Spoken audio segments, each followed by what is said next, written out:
Hello folks, what we're going to do today is learn a little bit about command line arguments. Command line arguments in C++ start with int main and usually are used to running int main as int main open paren close paren. And this video we're going to learn how to add these two arguments, which will allow you to have some command line arguments and command line interface capability. The first argument is int argc, and you can really name this whatever you want, but it has to be an integer. Argc refers to the count or the number of arguments on the command line. Usually the first command, like ls or whatever your command line argument is actually the first argument to your program. That may seem a little weird, but if you use execvp or execlp, you're used to seeing this. If you type something like ls-al, then you actually have two arguments. ls is the first, -al is the second. The second argument into the main function itself is this char star argv open bracket close bracket. That refers to an array of C strings. C strings are a little annoying to work with, but they're not too bad once you get used to them.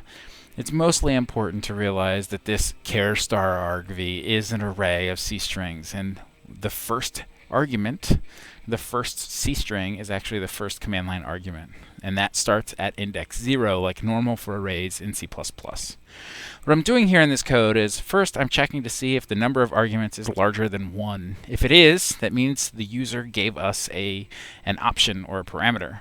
What I'm going to do is translate that parameter into an integer using a function called a2i, which stands for array to integer.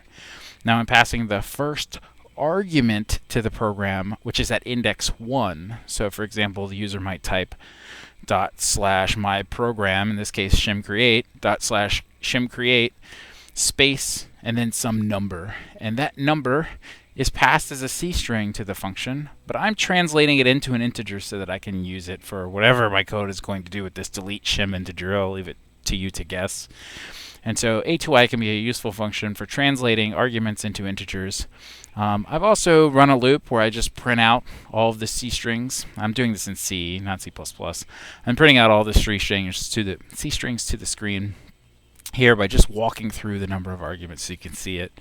If at any point you do need to translate one of those strings, C strings, into an actual standard string, you can do that directly, just like you're used to using C strings and kind of manipulating them. So you could write string s equals argv of whichever argument you need to translate into a string. And, well, that kind of concludes most of the pieces you need to know. If you need a string argument, then you can just use string s. If you need an integer, then you can use a2i. As you might guess, there are other a2 functions like a2f. But that's how you do command lines. You command line arguments. You just make your inargc char star argv up there in main and go to town. All right, good luck.